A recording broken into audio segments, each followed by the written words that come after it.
I openly admit I am not a patient person.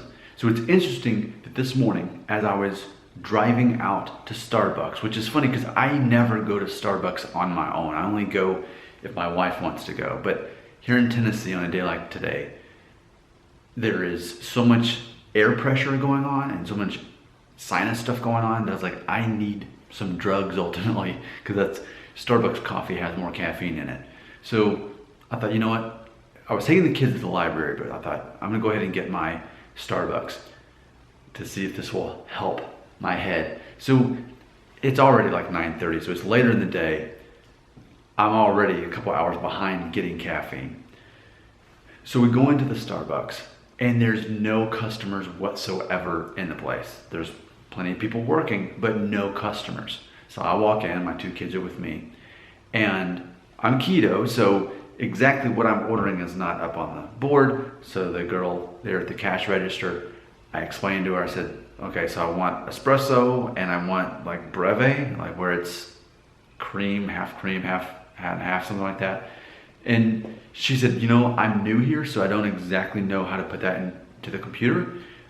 So she turned to one of her coworkers, a supervisor, and she was just gonna verify the right way to type it into the computer.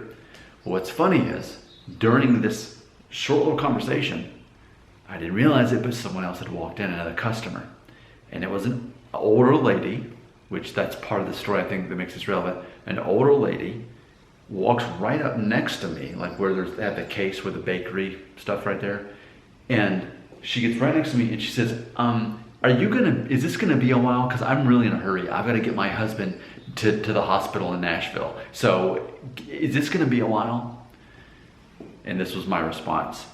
I said, yes, it is gonna be a while. So you can go ahead of me. And I took, eight steps back. I mean, plenty of distance there. To make it obvious, I'm not suggesting that you go ahead of me. I am telling you, you are going to go next. So again, I said, yes, it is gonna be a while. You go ahead of me. So I step back. And then of course, she says, well, are you sure? And at this point, I just stopped talking. So she orders whatever the coffee is for her emergency trip to the hospital with her husband in Nashville. And then after she does, she steps out of the way. And I'm still keeping my distance, my 8 feet. And it's not that she apologized. Instead, she kept trying to further explain her situation. Yeah, I had to go first because I'm in a hurry. I can't take long because I gotta get my husband in Nashville hospital. And this was my response. And then it's really funny because it still takes a couple minutes for them to make her coffee, So I had stepped up after she tried to explain herself, where's my coffee? A very quick exchange. And then imagine we're just both kind of standing there waiting for our coffee. She's now 8 feet over here waiting for her coffee while I'm waiting on mine. So it's funny because if I had it to do over again, what I would say is, I would have said, if she would have said, is this gonna be a while because I gotta go, I would have said, I can relate to you because I'm also an impatient person. So for that reason, I definitely insist that you go in front of me. So that's how I would handle it differently. But it's funny, this concept of patience, because I know that I'm not a patient person. I know that I'm an Enneagram type 1 personality, which we're not patient people. Now that's one of the reasons I'm good at what I do for a living. I'm a recruiter, it's basically sales, where you have a quota. I'm good at what I do, but I'm also not patient. I will not wait for people to tell me their life story. I will tell them the next step. I won't ask them questions. I lead them to the sale. And if they're not interested, they can let me know and it ends. I know how to be very efficient in my conversations with people. I'm not patient.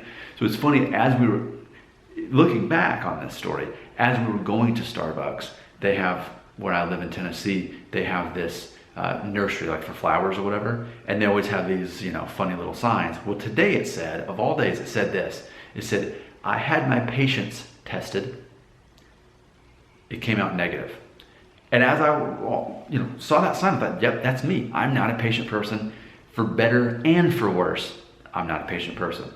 And then what's the next thing that happens? I go to Starbucks and saw the lady who clearly had less patience to me, So hopefully she made it to Nashville to take her husband in time, and it all worked out, knowing that she got her coffee, and I let her pass me, which saved her all of 20 seconds. But for me, it was just a matter of, I wanted to spend as little time in that exchange as possible. So I didn't want to have a conversation about it. I didn't want to have to haggle. I'm just like, go ahead. That was my response. And it's funny because looking back on myself from 20 years ago, that's not how I would have handled it. I would have probably been much more, I would have had more empathy or something. I mean, I feel like I did have empathy. That's why I just let her go first. I don't need a conversation about it. But I wasn't also going to be like nice about it either. I was just very straightforward. Just go ahead. But you know, back when I was 20 years old, 20 years ago, I wanted people to think I was a nice person. And now I don't care if people think I'm a nice person. Granted, if I can find a way to help someone, I help them. I try to give them what they want if they want something. That's what I try to do. But I wasn't nice in how I spoke to the lady. I wasn't rude. I was just very straightforward. Personality mirroring, basically. She came across as very rude and urgent and in a hurry. So I thought, well, what's the counter of that? Give her what she wants, and then just shut off my personality and let that be it. So that's what happened today in real time. I had my patience tested and it came back negative. I know that. But again, just because you're not a patient person doesn't mean that that's a bad thing. You can use that to your advantage. So as far as how I handled that, what's funny is I didn't have the patience to spend any more time with a person like that than I needed to. When people are confrontational like that, what do? I don't get offended. I don't get emotional. I just shut off my emotions, and I think in my brain, being an efficient person, what's the quickest I can get this exchange out of the way? You know, was she being rude? Of course she was being rude, but I didn't take it that way. Being offended is always a choice. So I thought, well, I'm not offended by this. I just want this whole thing to speed up. So I gave her what she wanted. I didn't try to ask questions about, because let's think about it. If you are on your way to Nashville, I live like nearly an hour from there. So she's an older lady taking her husband to Nashville to the hospital, but yet she has time to stop at Starbucks. That story doesn't add up. But something I've learned in my years, I care less about things, being this old now. Don't try to reason with irreasonable people. Don't try to have a logic with people who are not being logical. Just get them out of the way as soon as possible so you can move on with your life. Your comments belong right here.